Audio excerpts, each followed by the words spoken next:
All right, so something a little casual. This is Collin Darrall. I've been lucky enough to work with Collin for the last kind of really last year and a quarter, right? Yeah. And I've worked with your family for several years, your mom and dad. And so you've graduated high school, you're on your way to Santa Barbara. and you're kind of pursuing the acting career, right? Yeah.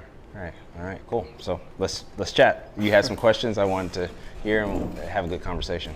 Well, ultimately, what I want to get through with this is I just want to have like a good base, of like knowledge towards, taking the next step Yeah. in life. And I just thought you've been through it already. Yeah. And I just want to talk about, a couple things that just have been on my mind. So I have my, my little book here. Yeah, pull it out. Let's dive in. So this is my daily book. I put down 3 things. When I wake up, I put down 3 things that I'm blessed for, and then I do like a goal. Okay, cool. And then if like something happens where like I hear something, I'll write it down. So I'm probably going to be writing down a couple things. Totally. I love it. But I was watching this video on YouTube, and it was just a bunch of actors around this table. Yeah. And they were saying they were all around this table, and they had something about them. It was like they wanted to learn from each other. Yes. But they still had this confidence. Yes. And like, I don't want to say like swagger, but like it was like they just like knew that they were there for a reason. Yes. And when you went through college and you got out of high school and then you started growing up and being a man, did you ever like when did you first feel like confidence in yourself? Gotcha. So I think that's a 2-part question or answer for me. One, the first side of it is I was kind of been blessed where I got a lot of my confidence from my parents, but definitely from my mom. So there was always a level of confidence in who I was, I knew who I was as a person. I guess I'll say that. So I was lucky enough to kind of know early enough, where I've never said that like I didn't experience peer pressure or something like that, but even within peer pressure, I could reason with what was worth doing and what wasn't worth doing, and I could do that based off things I really wanted to do or things I didn't want to do, if that makes any sense.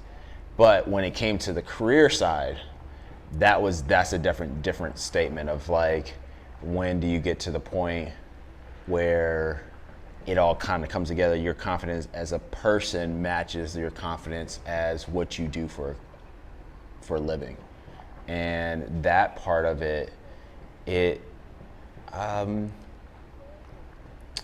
some of it is repetition of like you doing something and getting close to or the result are better than the results you were hoping for, and you can do that repetitively. So that is one part of it. And then I think another thing that helps build confidence is that people who work with you want to continue to work with you. That I started to see those type of things happen as I was moving along in my career. Like clients wanted to continue to work with me, and I want to continue to work with them in certain, and then those clients were willing to recommend me and things like that. And I feel like the same thing kind of happen in acting too. With a lot of those guys, is that you get to a stage where you work so hard to the point where those guys that were around that round table, where now they're in a stage, unless they're really passionate about a particular project, they don't have to go searching for work. Work comes to them in a way. Mm-hmm. And but I would say within the career part of it, I would say it was just levels, but I would say within 4 years of doing it, I felt, okay, I'm good enough at this to like really make this a career. Yeah. It was like 4 years. 4 years that I was like, okay, I'm making a living.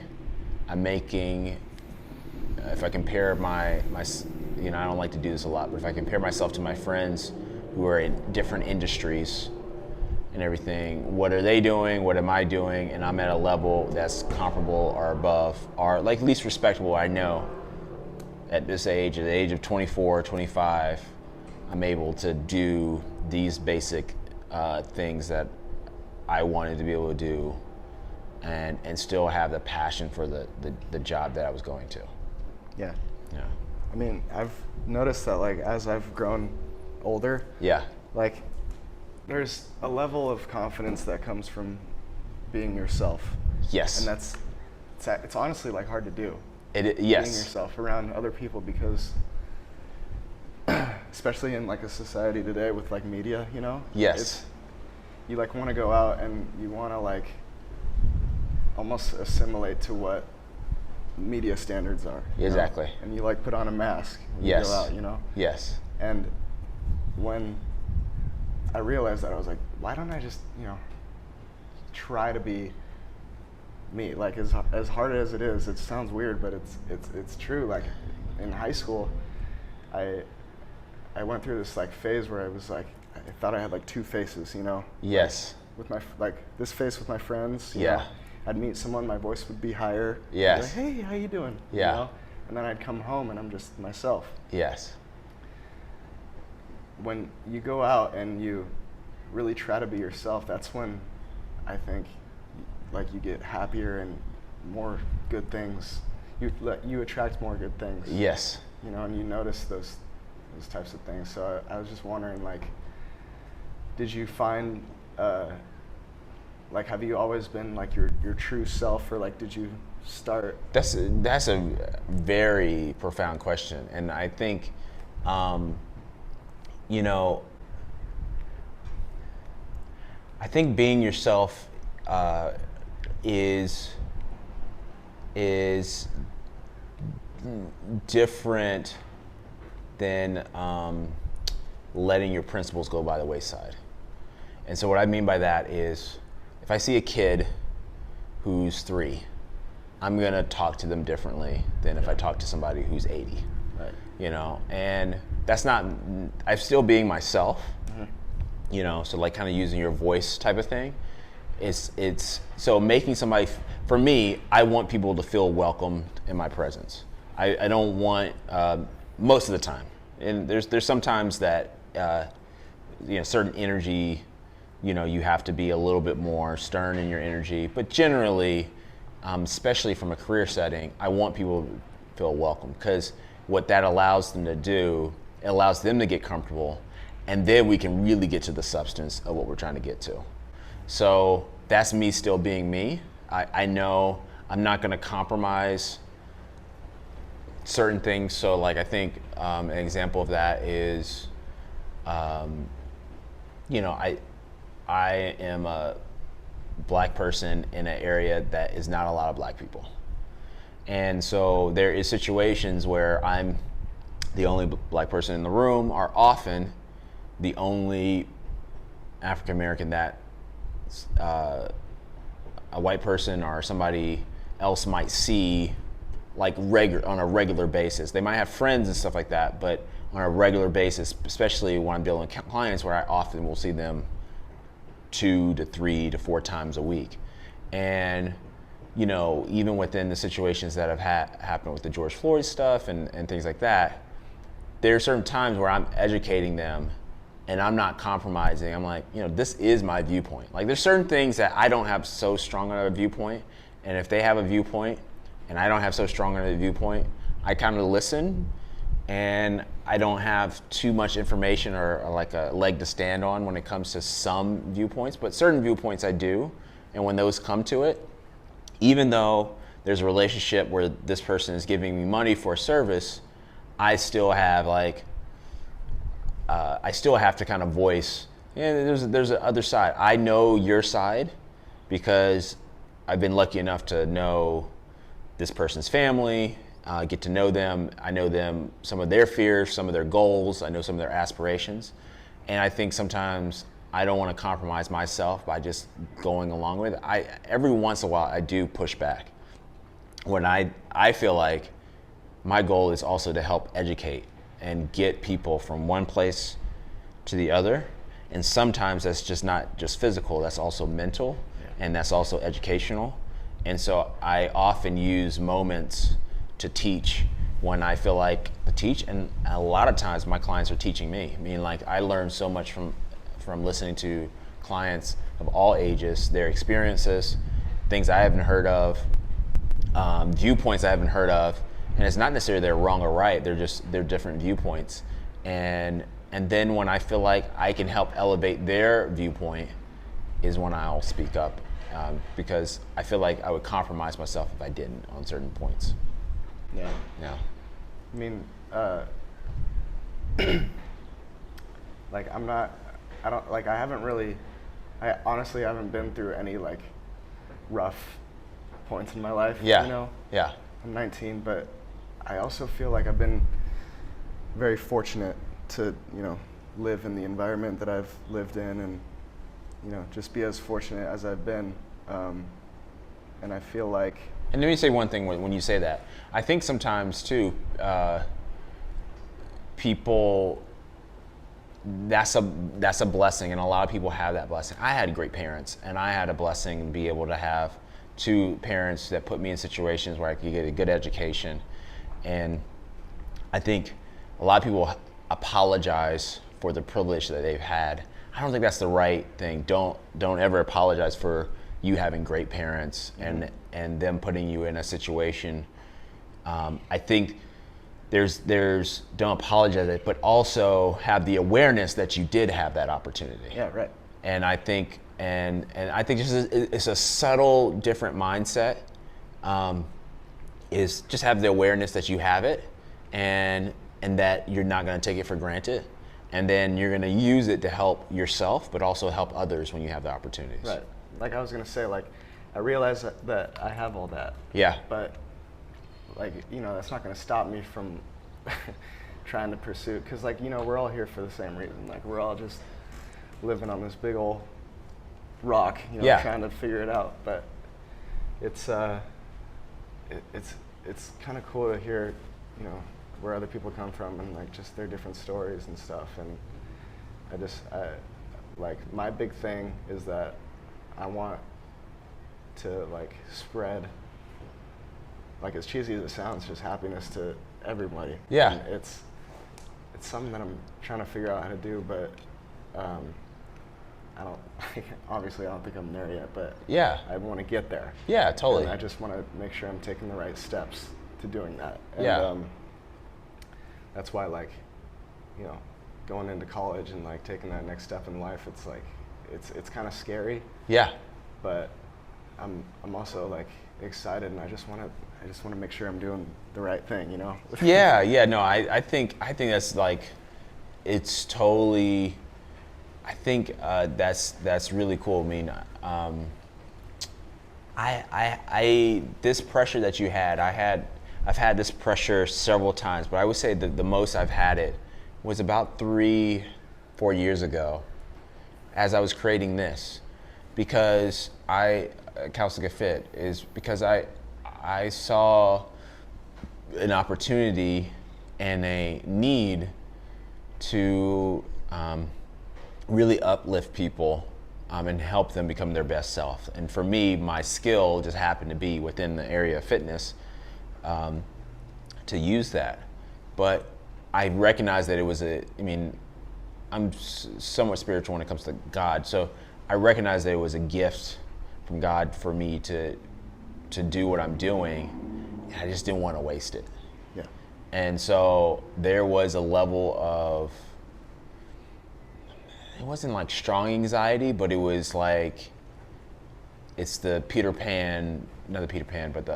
Parker kind of, you know, with great, you know, power comes great responsibility. And so I kind of felt that, and I still do to some degree, but it's subsided a little bit more once you kind of start to get into it. If you're silent enough, and if you really listen to your intuition and you learn how to do that. I've had enough things happen to me where when I listen to my intuition, luckily, I've gone down the right path. When I don't, I'm like, Yeah. fuck. Yeah. You know? And so now I feel like when I really listen to it, I can actually visually see the path. Yeah. Or if I can't see it, I've had enough experience that when I do need to see it, I will. I trust that more. And that takes freaking time to like just trust that is you're gonna see it, but while at the same time you're working hard, you're using, okay, I want to make people happy, you're still using that as your North Star, and you're moving down that path, and you need to I think the first thing you have to do, or the first thing I had to do, I'll say what I had to do. The first thing I had to do is to get so strong at a skill that I could use it as the vehicle to achieve that bigger goal. For me, I felt like I'm here to be of service, to help people get from one place to the other. So, I feel like when I think of the purpose of life, I think like people are here to serve, and provide value.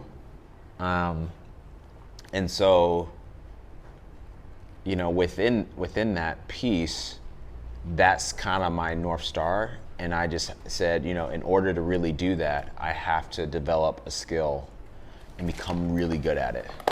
Because if I become really, really good at it, then I can start to really use it as a vehicle to get people to another level. Yeah.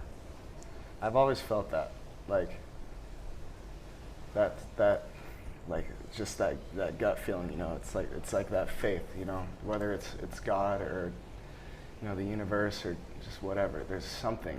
Yeah. And it's like, I really believe that everything does happen for a reason. Yeah. And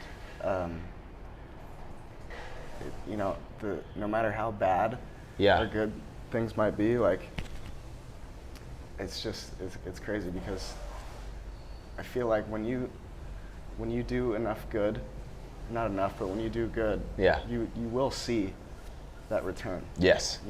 Yeah. And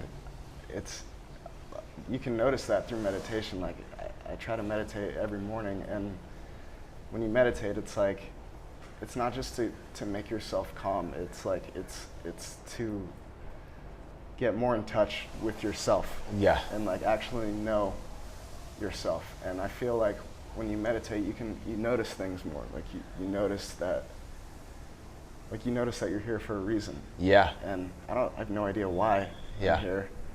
And I like to think that there's a reason, that there's this end goal. Yeah. And I want to do everything I can to achieve that. Yeah. But at the same time, like, I don't really give a fuck. Like, it's like I'm focused on the journey. Yeah. You know what I mean? Yeah. It's that's what my brother always says. He's like, have that whatever you want over there, but don't look at it too long. Yeah. Stay right here. Stay present. And I feel like that's like the most important thing. I mean, do you ever have that? I do. I mean, like, for me, what's funny, my meditative time is my workout. I usually put my earphones on. Another meditative time for me is when I drive home. Sometimes driving in the morning. Usually in the morning, I'm thinking about the day. So I'm kind of in that mode. And one of the reasons I live in Santa Rosa is it gives me that space to do that. I've lived in Calistoga last summer, and that was fun, and it was great for the family. But I realized the short trip of being in town, getting here, I missed that I had a lot of value within that meditative time of me driving home and stuff like that, to kind of also bring myself from work person to, home person, Yeah. and you need so, that silence. yeah, you do. You need that kind of that space, and so the workout does that for me, and so does the driving. So, yeah. But I always think like we only live once, Yeah. and it does scare me, like, to realize how fast I'm growing up, like, Yeah. I mean, I just felt like I was just a freshman. Yeah. in high I mean, school. I think that awareness is going to serve you very well, because then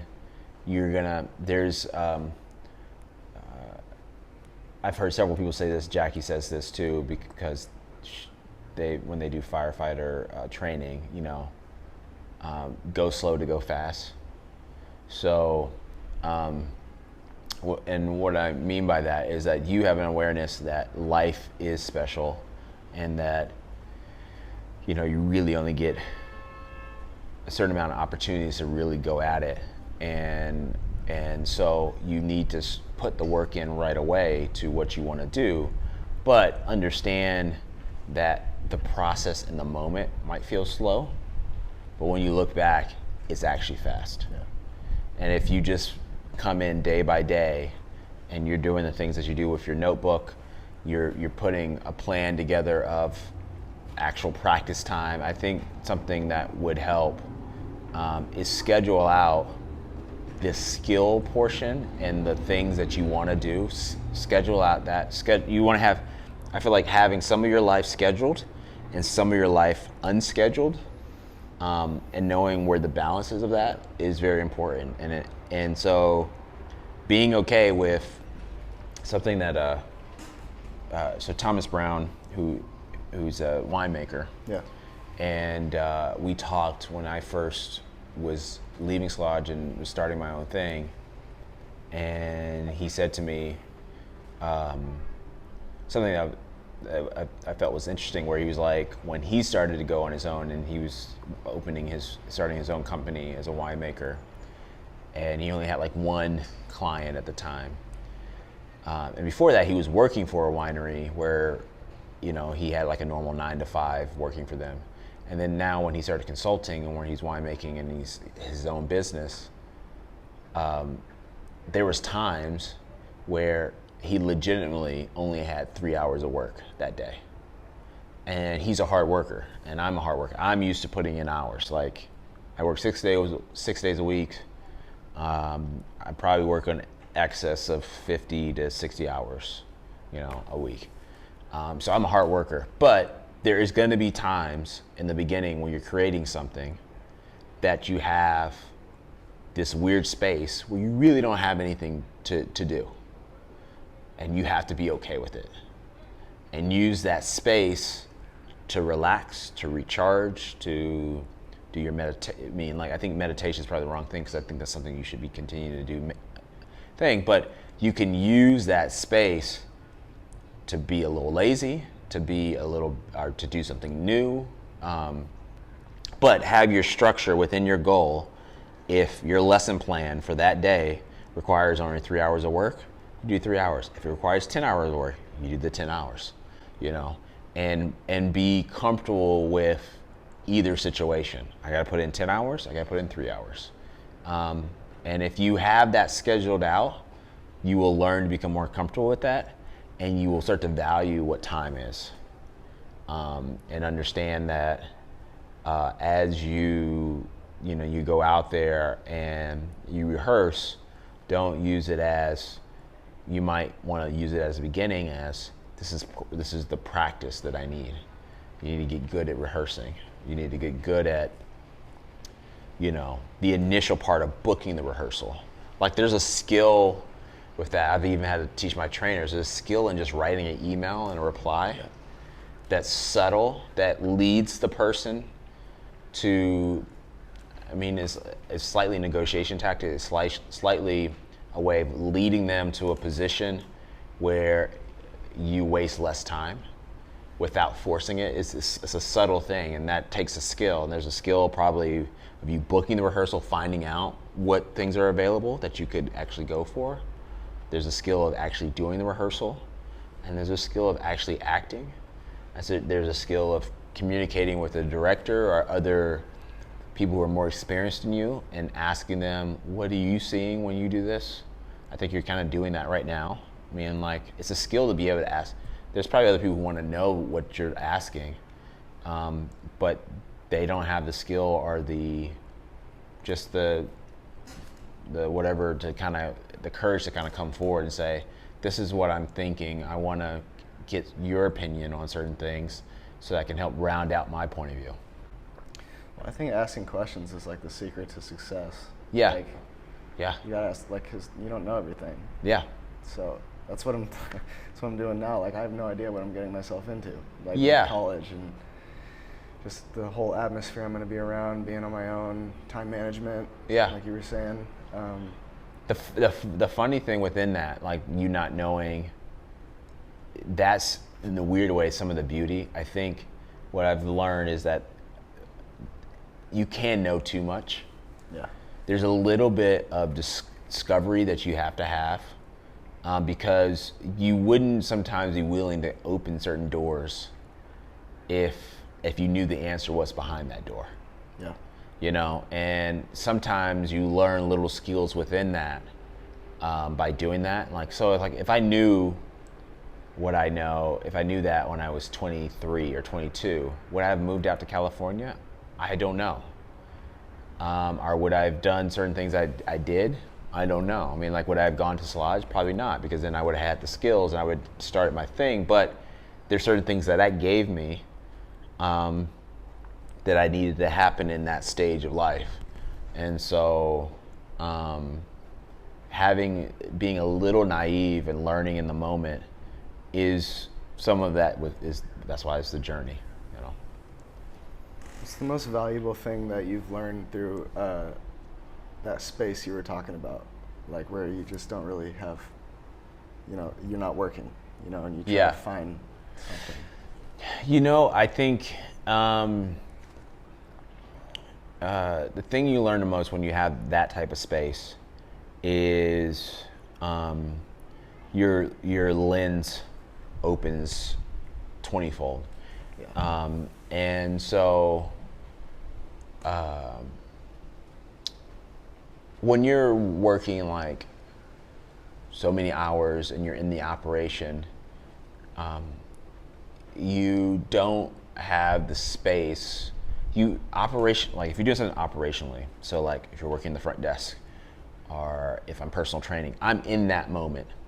And so I can't, to some degree, plan too big within those moments because I'm in the moment. And when you have space where you're not doing those things, operations, you're allowed to be a little bit more creative. So if I'm not worried about, okay, the umbrella's got to be up, I got to make sure that the door's open, I got to make sure the floor is wiped down, like the so routine things, you miss those bigger things that you could like draw into. And you need a little bit of both to balance out, because you need to think of the big idea and then you got to execute the idea. A lot of people have the ideas, but not a lot of people can take that idea and now execute it. Yeah. And that takes a lot of practice, and there's a big difference. I think there's a lot of people on this earth who can execute an idea, and there's a lot of people who can create an idea. Yeah. And there's very few people who can create the idea and execute it. And from a business perspective, you think of founders who do startups and stuff like that. Oftentimes, they pass it off to an operator who's not as big of a creative, but they're very good at the numbers and those little details that make the idea kind of round out and make it a well-oiled machine. But that's the value of that space gave me, was creative time to like, oh, this is a possibility. And for me, okay, let me dive down, let me just get deeper and deeper within this idea. And I can use Jackie as you can use probably your brother, or you can use, you know, your circle as a Wait, sometimes you got to sit with it a little bit, those ideas, and really think it through. And I try to poke holes in it. And then, but I do always look at the potential of the idea first. Like, what's the potential if I can pull this off? How can I pull this off? Yeah. And then I work backwards from there. Yeah. Yeah. Kind of like taking a step back and just seeing everything. Yeah, it's really like, it's like when I'm teaching somebody, elderly person who fell, what happens is their eyes go from walking like this, head up, to looking down. Or even, this is happening more and more with people of all ages, even teenagers who are used to being on their phone. If you're walking like this, if somebody's like right there where you are, you don't see them until like they're right on you, right? Yeah. That's operations. That's like, oh, I gotta do this. I gotta go do this. And that's like achieving the task. Yeah. But this. You miss that there was a person just walked right by you, or this idea. Yeah. It just walked right behind you because you were this. Okay. But if you stay open the whole time and you're like this, you see all these ideas, and I've seen people who do this, they see all these ideas and their head is always up, but they never look down. And sometimes you got to look down to like take the idea, put it down in front of you and work it through and execute it and make it something. Yeah. You know? And so you got to learn the balance of sometimes I got to look down and sometimes I got to look up. Yeah. It's like one thing when you have all these projects that you want to get started, but it's another to like actually do it. You know? That is the thing. I think that's the thing that I think some of the most successful people do the best. Yeah. Is they can take a slew of ideas, they can create a slew of ideas, and then they can figure out what's the best order to achieve them. That right there is, I think, what makes the top 5% of that skill right there, of taking the ability, because like I said, there's a lot of people who can create ideas, a lot of people who can do execution. There's not a lot of people who can do both. And that space between the idea and execution is the space of awareness to know what part should I start first. Yeah. You know, within that idea or within the ideas of the idea. Yeah. Have you ever seen The Pursuit of Happiness? I have. There's this part that I really like in it where he's like, he goes to his job interview and he said, if I don't know how to do something, I'm just gonna tell you I don't know. Yeah. But I will figure out how to do it. You Yeah. know? And that's like something that really stuck with me because it's like, it's so true. Like, there's people that know how to do things, and then there's those that like do whatever they can to figure it out and do it. Yes. And work. Yeah. And it's just, I just think, like, I see that in you, and that's how I want to be. Yeah. And like I said before, I'm just trying to do everything I can now to get to that point. Yeah, and I think you're doing it. I think the thing, like I said, like the thing that I would think about as you're going down there is, and I'm spitballing, and I think you've been thinking about this more than anything else, is write down the little goals within why, like, you know, kind of answering the question, why are you going down to Santa Barbara? So start with that. Some of it is to pursue the acting side of it. Some of it is just, it's the time of life when you have the opportunity to kind of go out, be your own man and do that. But when you first get down there, what's the first thing you want to achieve? You want to get settled. You want to know that you have all the things you need within your home to be able to get a good night's rest, to be able to create when you need to create, to be able to study when you need to study, for it to be a good location for you to be able to get out and get to places that you need to get to places. So maybe that's the first step. And then the second step is start to connect with people. Connect with people, your own peers, connect with people who are in the industry and are in a place that you want to get to. connect with the actual job side of it. If it's as an intern, is it as a certain plays? Is it, what is that? And then you have your actual schoolwork. So there's like little things, and I bet what's going to happen is as you get more and more into your schoolwork, that's probably might be your focus in the beginning, because you're already putting an investment into that, and then the other things they start off small and they become bigger the more and more people you start to know, the more and more people you know that are in a position that you might want to get to, the more and more you see your peers elevating, or you kind of start to see people who are working through the same things you're working through. That part starts to elevate, and then you can get your schooling into a cruise control where you know what you need to do for that, and then you start to really work on those next goals of, okay, I need to continue to meet people. I need to figure out how to get understanding when is the best rehearsals to get to. How do I do that? And then get advocates that are willing to give you a morsel every once in a while when you need it. Just kind of build that circle, that board. Yeah. Like each company has their own board members. You like find your board members within the divisions and the areas you want to get to. So ultimately, it just boils down to experience and like doing all those things. I would say it boils down to consistency, and learning what to be consistent at. Yeah. So that is experience. I mean, like I think experience and all that plays into each other, but I would say writing down the obvious and then writing down the big things of what you want to do. So the obvious is I want to get settled at home. I want to do well in school. I want to connect with peers.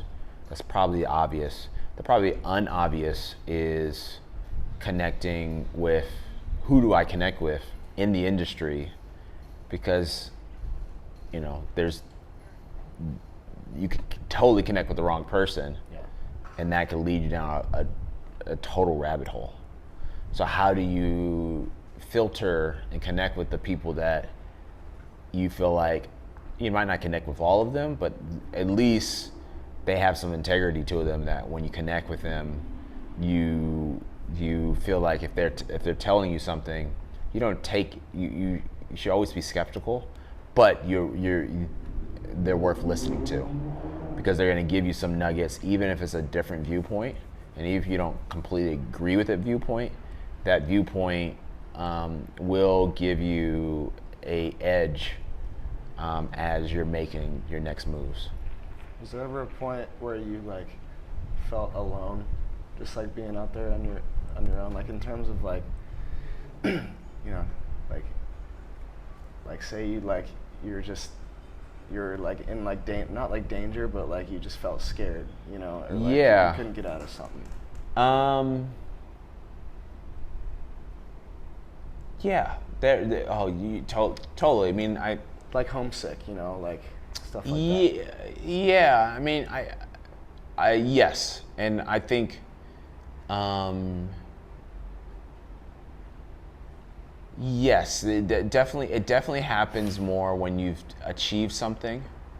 Are you in a plateau stage? That's when things, for me, when I would get the scaredest, when I was like, I don't know what to do next, or the next thing I have to do is really has to shake things. I really have to shake things up to get out of this plateau. Like it's two parts to it. It's like being in a plateau, and then it's also knowing you're in a plateau, and you realize the thing you got to do to get out of the plateau, it's really unstabling. That's what scares me. Like when I go on to wherever I'm going, yeah, to college or whatever. Like I want to stay true to myself, and I want I don't want like, I don't want anything like that to Yeah. have to change me. Yeah. You know, like some big like moments Yeah. in life. And Well, big moments in life will change you. well, that, yeah. But Yeah, you're I mean, totally like, right. I mean, like, I think the thing about it is, but hopefully it changes. It changes in this way. It changes that you don't take your life for granted. In a positive way. I always try to flip. What's the positive way of thinking about it? That experience with that classmate brought you to understand I can't take my life for granted. There's things I want to accomplish before that day comes. There's the crowd that you do hang out with and the people you surround yourself with does matter. Somebody said something to me, a client he had a successful startup that he sold, and was around my age and did well. And he said one of the things he struggled with the most. He talked to the CEO who he sold the company to, and the guy was trying to tell him a lesson because he was struggling why certain people didn't want it as much as he did. And the CEO of this pretty big company said, well, sometimes you got to realize when you're climbing Mount Everest, sometimes you got to leave certain people at base camp. And you have to be comfortable with that, and learn how to. That not everybody wants to travel that mountain. Not too many people want to get to that mountaintop. Some people are okay with base camp, and sometimes you got to get rid of that weight as you're climbing the hill. Doesn't mean that you can't communicate with them at all, but you just can't push them up the hill with you. They're just not going to make that travel. They can't handle the altitude. And sometimes those people at base camp will try to like call out to you and try to bring you down. Exactly. And so I think, and that's tough, because sometimes too you're trying to climb Mount Everest, and that person, and sometimes you fall, and the way you can balance that, because sometimes you might need that person from base camp to like pick you up a little bit so you can climb again, so. If there was like one thing that you could tell your 19-year-old self, Yeah. like, just what would it be? That's always a good question when it comes to that. I think the biggest thing is trust your intuition. That's for sure, the number one thing. Trust your intuition. It's like,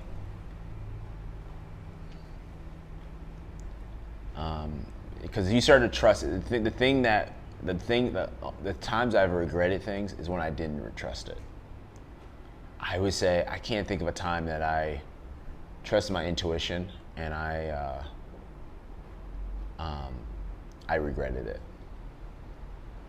That gut feeling is like way more powerful than you think. Yeah, it's like you are a good person. You already know how to make people smile and things like that, and sometimes that takes hard work to do it, and some people are like, why are you doing this? But that's not their goal. That's not their thing. That's not their North Star. And so you have to understand that, like, you can listen to what they're saying, but if your intuition is telling you, I got to keep going on this, you got to keep going, because then you're gonna regret it if you don't keep going, and then you're sitting at home. And then there's gonna be a time where you get to an intuition, it's like, I got to stop. Listen to that intuition. If your intuition is telling you to stop, then stop. And was there ever a point where everything just went south? You felt like you were like kind of like in this abyss. Yeah. But your intuition, told you, like, helped you step out of that. Was there? Yes. Yep. And even that's so personal, I don't know if I can say exactly what that is, but there is times where there's been one particular time where that happened, and I needed it was kind of serendipitous. I needed one thing to happen, and it happened for me where I wasn't being myself, and I was able to be myself, and then my intuition just came right back into play, and then I was back on the highway going 100 miles per hour. Yeah.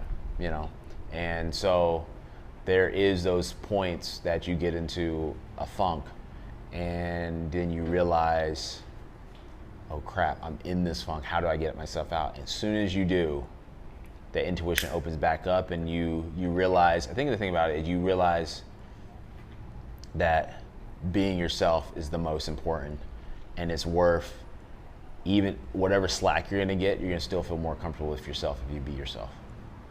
And so I've had that moment for sure, at least probably multiple times, small ways, but one probably bigger time, and once I got out of that, I was down the highway going 100 miles per hour and didn't slow down. And it's always there. Like It's always there. And sometimes you just don't know how to use it. Yep. But if you put yourself in the right situation and you stay and you're always yourself, you can 99% of the time use your intuition.